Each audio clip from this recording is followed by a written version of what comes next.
연천군이 GTX-C 연천 연장 사전 타당성 조사 용역 착수 보고회를 개최했습니다. 이날 보고회에서는 GTX-C 연천 연장의 경제성 확보 등을 논의했습니다.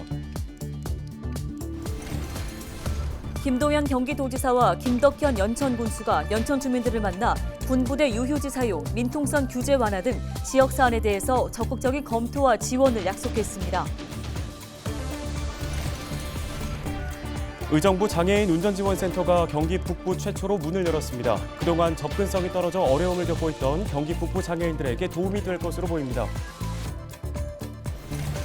육군단 부지 반환이 속도를 내기 시작했습니다. 국무총리 면담과 국방부, 포천시 간 상생협의체 구성 이후에 8개월 만에 국방부와의 회의가 진행됐습니다. 자세한 소식 전해드립니다.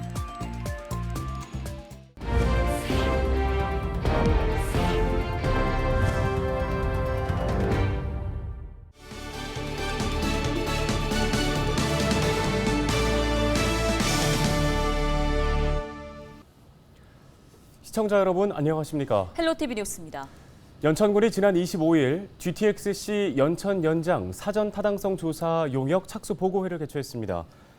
이날 보고회에서는 GTX-C 연천 연장의 경제성 확보와 이용 수요 증대 방안, 경원선 선로 용량 검토, GTX-C 연천 연장선 대안 검토 등 용역 추진 방향에 대해 논의했습니다.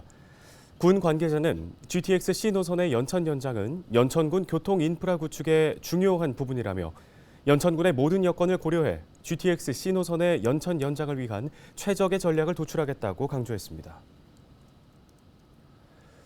경기 북부 최초로 장애인의 운전면허 취득을 돕는 장애인 운전지원센터가 지난 26일 의정부에 문을 열었습니다. 장애인 운전지원센터는 기록장애인과 국가유공상의자를 대상으로 운전면허 상담과 학과, 기능, 도로주행 교육 등 장애인의 운전면허 취득 전 과정을 돕는 기관인데요. 의정부 장애인 운전지원센터는 그동안 접근성이 떨어져 어려움을 겪고 있던 경기 북부 지역 장애인들에게 도움이 될 것으로 보입니다. 금호동 의정부 운전면허 시험장 별관에 위치한 센터는 학과 시험용 PC와 운동능력 측정기기, 장애인 교육, 시험용 차량 2대 등을 보유하고 장애인 이용자들에게 도움을 줄 예정입니다. 앞으로 더 많은 장애인이 혜택을 받을 수 있을 것으로 보여집니다. 저희 도로교통공단 임직원들은 경기 북부권 16만 명의 장애인들과 함께 달려나가 그분들의 성장을 도울 수 있도록 공공기관으로서 사회적 책임을 다하는 도로교통공단이 되겠습니다. 네, 다음 소식입니다. 김동연 경기도지사와 김덕현 연천군수가 25일 전고급 천머리 거리에서 민생 현장 맞선 토크를 진행했습니다. 김동연 지사와 김덕현 군수는 연천 10개 읍면 주민들과 만나 지역의 주요 현안에 대해 이야기를 나눴는데요. 연천 주민들은 노인회관 건립과 장애인회관 리모델링, 군부대 유휴지 사용, 민통선 규제 완화 등을 요청했습니다. 김동연 지사와 김덕현 군수는 주민들의 요청 사항에 대해 적극적인 검토와 지원을 약속했습니다. 특히 김 지사는 경기 북도 분도와 특별자치도에 대한 구상도 지역 주민들에게 전했습니다.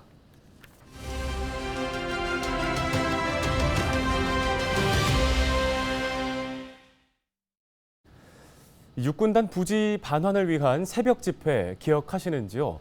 포천 시민들의 행동으로 국무총리 면담과 국방부 또 포천시 간 상생협의체 구성에 이르게 됐는데요. 하지만 8달이 지나서야 국방부와의 회의가 진행됐습니다. 육군단 부지 반환에 과연 진전이 있는 걸까요? 네, 관련 소식을 연재창 포천시의회 의원을 연결해서 들어보겠습니다. 안녕하십니까? 네, 안녕하십니까. 포천시의회 연재창 의원입니다. 예, 저희 앞서 전해드렸지만 8개월이 지나서야 국방부 관계자와의 회의가 이루어졌습니다. 먼저 이유를 어떻게 분석하고 계십니까? 사실 그렇게 의심할 수밖에 없습니다. 8개월이 지난 아직까지도 국방부가 동의했던 상생협의체가 이루어지지 않은 것은 포천 시민을 기만하는 행동이라 상당히 유감스럽게 생각합니다. 네, 불행 중 다행으로 최근 국회 최춘식 의원실에서 포천시와 국방부 관계자가 만났는데요. 8개월을 미뤄오다가 만남이 성사된 이유와 함께 또 이 자리에서 어떤 얘기들이 오갔는지 궁금합니다.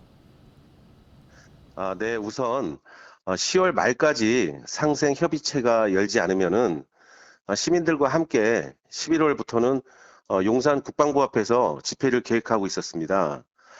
하지만 국방부에서 10월은 국정감사 등의 이유로 시간이 촉박하니 11월에 열자는 제안을 했습니다.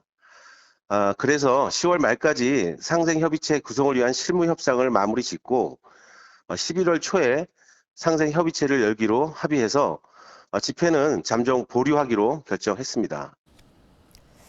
네, 11월 초에 이제 국방부와 본격적인 논의가 시작될 것으로 예상이 되는데 어떻습니까? 좀 진정성 있는 협상을 기대해 볼 수 있을까요? 국방부의 진정성 있는 협상을 기대합니다.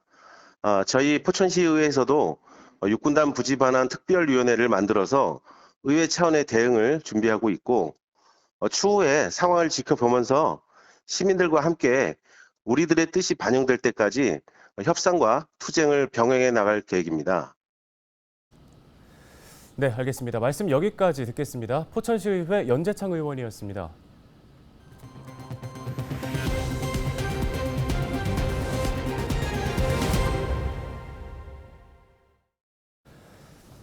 화재로 인한 먹통 사태 발생 이후에 카카오 측은 피해를 보상하겠다고 나섰지만 과연 누구에게 또 얼마만큼의 피해 보상이 가능할지 의문이 제기되고 있습니다. 또 실제 보상까지는 상당한 시간이 걸릴 것이란 예상에 우려도 제기됩니다. 네, 함철성 변호사를 연결해서 관련 이야기 나눠보겠습니다. 변호사님 안녕하십니까? 네, 안녕하세요. 함재성 변호사입니다. 예, 저희 그 카카오 먹통 사태에 관련해서 특히 소상공인과 택시업계의 피해가 크지 않았습니까? 먼저 소상공인들 입장에서는 뭐 주문 예약 상담을 톡으로 받다 보니까 서비스 관련 피해가 더 컸는데요. 피해 보상 어떻게 진행될 걸로 예상하십니까?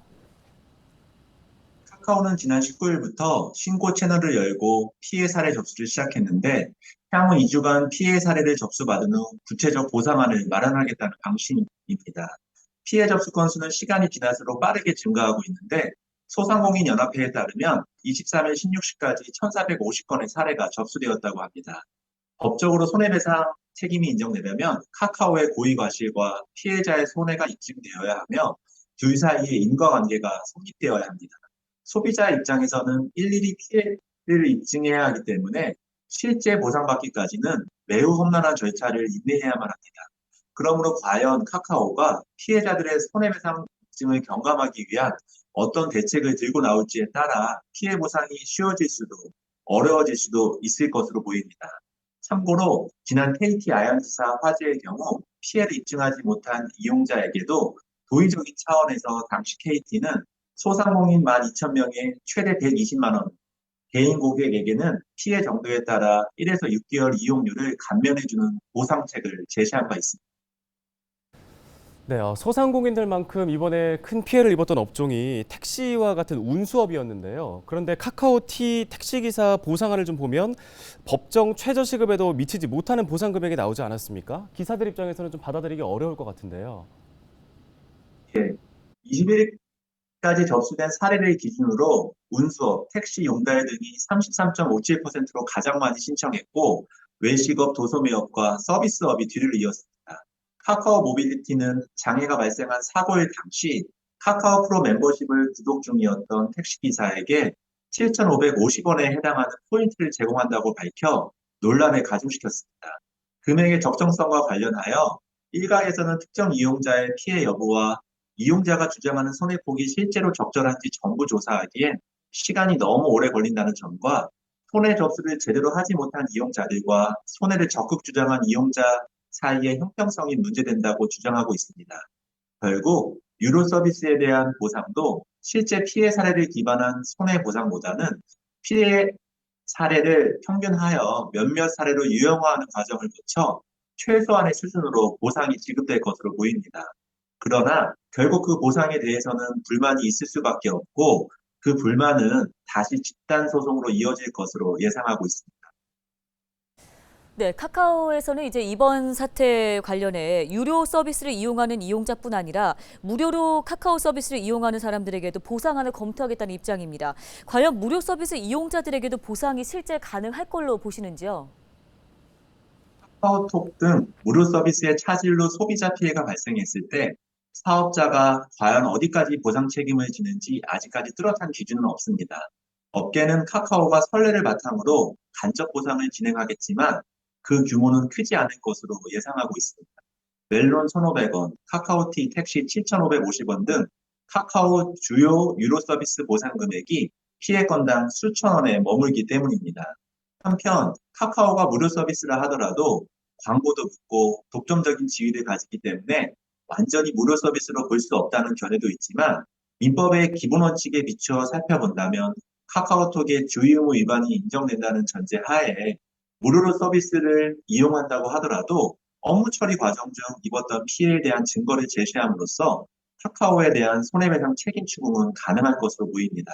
다만 카카오 자체에서 화재가 발생한 것이 아니기 때문에 과실 유무, 즉 주의 의무 위반에 대해서는 사실관계에 따라 좀 더 신중한 판단이 필요할 것으로 보입니다. 네, 많은 분들이 관심 갖고 지켜보실 것 같습니다. 말씀은 여기까지 듣겠습니다. 함철성 변호사였습니다.